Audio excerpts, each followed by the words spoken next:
McDonald's is committing $150 million in tuition assistance, education, and career advising programs to help more employees achieve their dreams. Ambition lives in our DNA. Competition coursing through our veins. That's who we need to thrive. It's just part of who we are.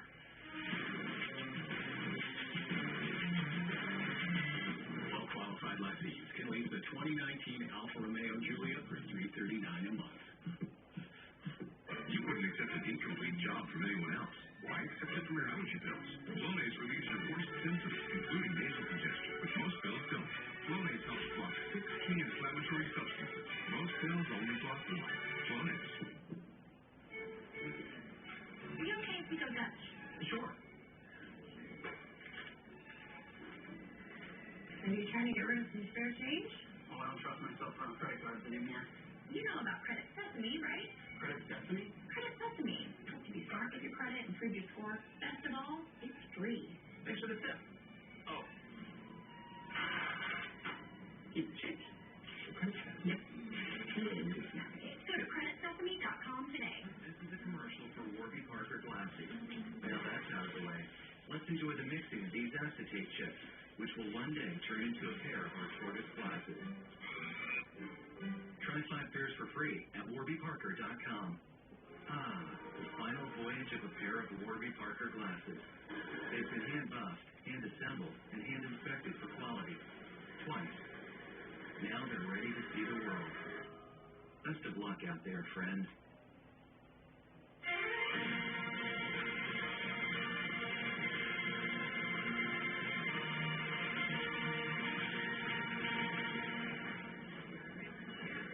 Welcome, everyone. I'm Chris Chansing, live in beautiful Charleston, South Carolina. This state is the center of the political universe right now, with just 4 hours to go before the polls close. But overhanging this election is that major breaking news we've been following for the last couple of hours, coronavirus, and the first death reported in the United States. The president just finished leading a news conference at the White House, where he sought to reassure the public after this deadly turn in the crisis.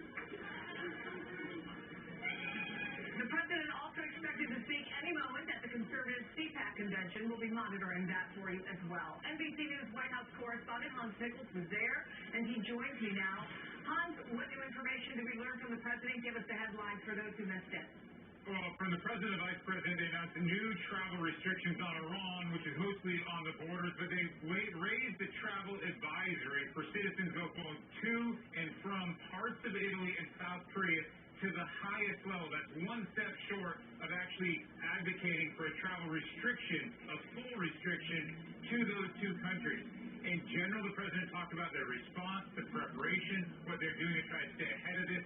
But he did face some difficult questions, Chris, on just what he meant at the rally last night in South Carolina when he referred to this all as a hoax.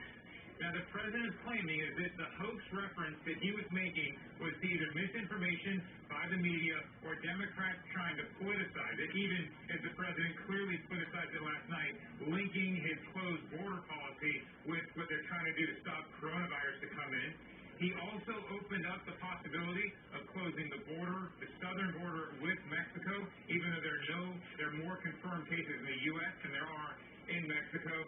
And he ended by talking about the Taliban, saying he's going to bring home U.S. troops today, starting to immediately. And then on Monday, he summoned pharmaceutical executives to the White House to have a conversation about what they can do to expedite drug approval. Chris?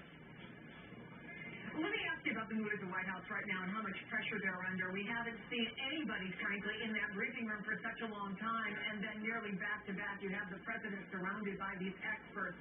What does it tell us about the level of concern, both in terms of the real crisis and in terms of the politics of this, for the president and those around him? Well, in terms of the briefing, Chris, they expect more of them. The president's very clear on that. He appears to like the imagery of him flanked by health professionals, his HHS secretary, the head of the CDC, Dr. Fauci, who he went out of his way to praise. So these will be both information imparting as well as the optics, as there always is with the presidency, on trying to project an image. And one thing I think you heard the president say there is that he thinks markets will come back, but he also had a strong message to the Federal Reserve that he thinks the Federal Reserve needs to act, and that's a strong signal that he wants an independent body to do something to juice the economy if they do take a hit. Now, at the same time, the president is also arguing that there's not going to be any long-term effects to the economy from coronavirus, and that ultimately the markets will rebound. So there's a little tension in the two things the president's saying there, but clearly he likes the optics, and he says we're going to see more of those kinds of reasons. Chris? NBC News, Hans Nichols, thank you so much. Joining me now, Dr. Vin Gupta, who is a global health policy expert. Dr. Gupta, thanks for joining us. And can you give us a little more information about the circumstances surrounding this death and what it tells us? I know what's publicly available, and what's publicly available is that it appears the victim was in the late 50s, and they died of respiratory complications from the coronavirus, which is not uncommon, and doesn't surprise me at all. The president said healthy individuals may be able to recover, but there was also an asterisk about that often when you have cases like this, there's an outlier. Maybe there's somebody at 25 years old who is otherwise healthy, and then they end up becoming a victim. What should people out there know? What should they be watching for? Particularly, I'm sure the level of concern is higher in the states where we know there have been cases. The fact of the matter is, I think coronavirus is likely more widespread than we even know right now. We've been struggling with screening for this test at a very basic level, countrywide and globally. So these unexpected cases that are popping up, I don't think they're that unexpected. I think this is a virus that can be transmitted even when people are asymptomatic. We, again, don't have a great way to test for it. And I think it's behaving in many ways just like the flu. Some people get really bad symptoms if you're older with pre-existing conditions. Generally, if you're younger, you do well, and that's what we're seeing here. But I would caution calm here, just like the prior guest, or the prior guest in the prior hour. This is what we would expect for the respiratory pathogen that we can't test for effectively at this moment, but we should urge calm. All our elected leaders to be messaging on that specific topic. Dr. Vin Gupta, thank you so much. We appreciate you joining us. And now I want to bring in Jonathan Allen, NBC News Senior Digital Political Analyst, Adrian Elrod, former Senior Advisor to the Hillary Clinton campaign, Michael Starr-Hopkins served on the presidential campaigns of both former President Obama and Hillary Clinton. And also with us is Dr. David Eisenman, who is Director of the UCLA Center for Public Health and Disasters. He joins me from Los Angeles. I want to thank everybody for being here. We want to talk about the implications, both about what's happening here, for the country. But, Doctor, if I can, I want to start with you, because there was some criticism of the president when he started saying things like hoax. There were some questions about him at his previous press conference, contradicting what people who are the experts had to say, literally who were standing next to him. I wonder what you make of this press conference, and has it moved the needle in terms of letting the American people know that they can trust what is coming out of their government? I think it has. I think that was a very good display of the kind of leadership, public health, and federal leaders need to show in an event like this. I think, for one, Dr. Fauci just calms me when I hear him talk. He's so clear, he's so professional, he explains it so well. And I just think that the whole group up there were on the same page. They were talking about what they knew, about what they didn't know, and about how they plan to go ahead to find out more. And that's really the essence of great communication in this kind of situation. There's been a lot of concern about how prepared we are, obviously. One of the things that the president said is that we have a lot of supplies. He mentioned in particular 43 million masks, and a lot more are coming. And yet right after that, we heard the vice president say, the average American does not need to go out and buy masks. There have been a lot of questions about other supplies that are needed, including test kits.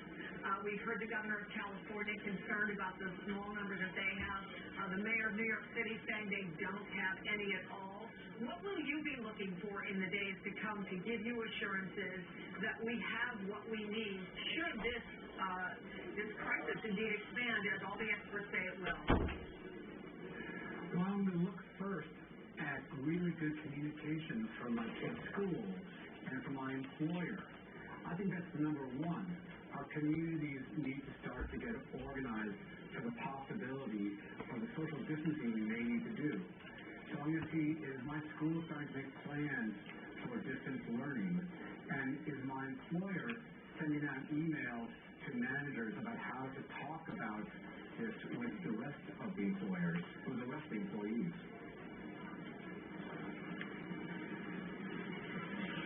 Thank you so much, Doctor. I want to bring my panel in. They've been sitting with me throughout the hour and listening to what the president has to say. And Adrian, let me start with you as somebody who obviously has been in the middle of a campaign, and you can't totally take the politics out of this. But as you listen to this, do you get any sense at all that the politics, that the president, that the administration, after what we heard last night, just a very short distance from here, about the hoax that we heard the day before at the briefing, that he's backing off on that at all? Yeah, I think he's backing off on that, certainly, and I think we just watched that play out, during that press conference. But, this is what's so interesting, Chris, about the politics of something like this and how it impacts 2020. Voters, how many people have we talked to around here just the last few days who still say they're undecided, they're trying to figure out who they're going to vote for? Certainly a lot of people I know in Super Tuesday states are still looking to see what happens here in South Carolina tonight to make their decision. There's a lot of undecided voters out there. So when you start to think about who do you want to lead the country in a time of a crisis, which is where this coronavirus looks like it could be going, you're looking for somebody with experience or leadership, somebody who's handled something like this before. And he was the first in this race who can say that, Joe Biden. He was the vice president, of course, during the Ebola crisis. So you think it helps him? I do think it helps him. And I think with so many voters who are still undecided right now, who are sitting at home every night concerned about how this may impact the coronavirus, may impact their families and their future, they're looking to somebody with leadership. And they're also looking to somebody like President Trump, who has ineffectively handled this crisis so far. Michael, one of the words, and I've only been here since last night, but I've talked to a number of voters, and a word that kept coming up is competence. When I asked them about coronavirus, it varied on sort of their level of concern, but the word that they kept using was competence. In that sense, does it become either overtly or at least subliminally part of this campaign in a way it wasn't before? Absolutely. Usually during crises, the American public doesn't want to change leadership. But what we're seeing now is a mixed messaging and kind of a diversion where it's becoming overtly political. And so I think that's making people nervous. And so, like Adrian was saying, Joe Biden kind of is the steady hand that I think people are now looking to turn to. Tom Steyer made a comment that this could be Donald Trump's Katrina, and I actually think that is kind of correct. I mean, one of the big things that Bush succumbed to was the fact that he couldn't handle Katrina, and I think that's what we're seeing for President Trump now. Well, there's two parts of this, right, Jonathan? In any crisis like this, one is the actual competence. What happens? Do we actually see that whatever comes next, the administration is ready? But there's a second part of that is messaging, that's communication. Is this the person in the White House who can calm your fears, who can make you feel like someone's in charge? And we're seeing a couple of interesting things from President Trump. Number one, a totally different tone from him in these press conferences than we normally see. He's trying to do... like night and day these days. Oh, yeah. And particularly from last night. And particularly from last night. He goes to a rally, and he calls it a hoax. He blames Democrats for everything that's going wrong in the world. But then he goes into the briefing room, and he surrounds himself with public officials, and some of them, career officials like Dr. Anthony Fauci. He wants to be somber. He wants to calm the nation to the extent that he's able to do that.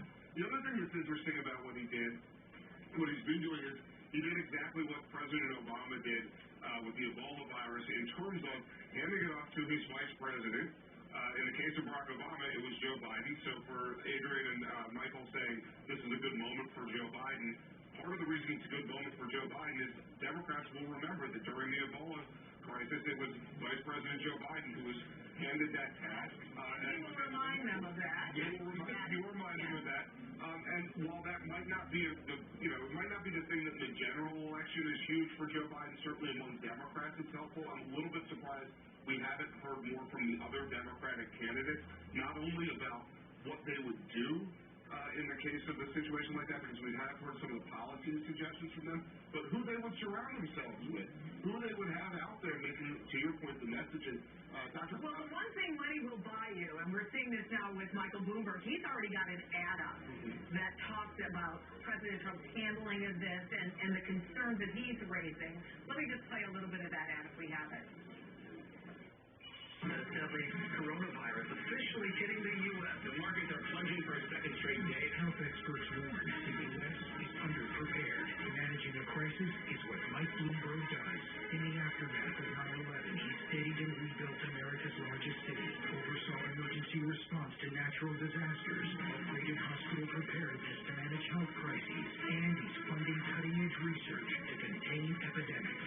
Tested, ready. I'm Mike Bloomberg, and I approve this message. Adrian, could it help Michael Bloomberg as well? And do you think, to Jonathan's point, we're going to be hearing more from the candidates in the days to come about this? Yeah, I think it can certainly help Michael Bloomberg because, some voters have been turned off by his performances in the debate, but they do think that he's a very competent, experienced leader. I mean, he was the mayor of the largest city in the United States. And that gives him a lot of credibility on handling a crisis like this going forward. But I do want to say something about what Jonathan just said about announcing a team. I completely agree with you. It's such a good point, which is if I was on a campaign right now, I would say, let's announce our entire task force.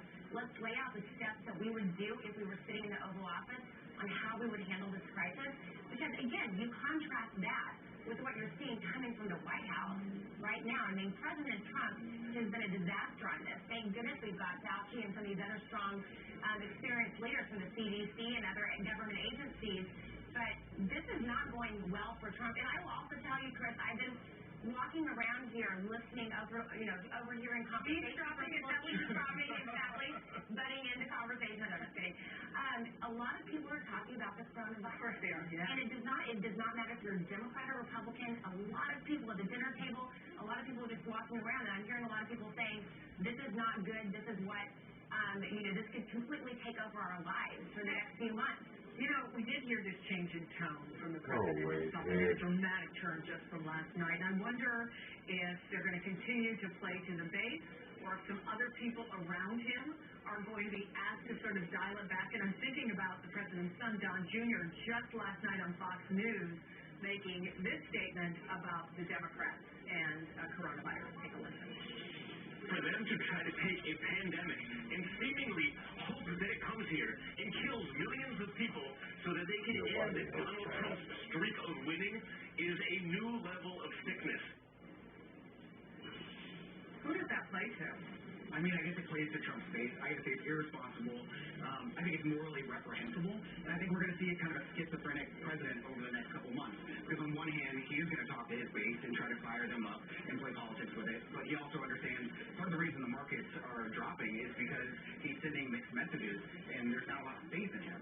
And he's hollowed out institutions and he's really gone after a lot of government agencies. And I think that's why we're seeing a lot of the problems we're seeing. I think back to the Obama campaign in 2008 when the financial collapse happened. And one of the things that really boosted him was he appeared presidential. He did press conferences. People could see him as president. I think other campaigns are really going to benefit if they are able to show a presidential air and people can see them. It's also Trump Jr. just said that Democrats are hoping millions of people die so that Donald Trump isn't elected president. It makes no more sense than saying that Donald Trump hopes millions of people die so that he can blame Democrats for hoping that the millions of people die. I mean, these are insane arguments. Obviously, nobody hopes that millions of people die from the coronavirus. And I do think, it's not my original thought, I was talking to a black pastor a short time ago, and he said, in times like this, we look for calm and steady leadership. And he brought it back to what happened here at Mother Emanuel and the Amazing Grace that was sung then by President Obama. And he said the calm and steady empathy that is missing right now. And I think there's another maybe part of that too. That's the other thing that people are looking for. Do you have that empathy? Which of these candidates among the Democrats can we count on to be there for us in times of crisis, as different as some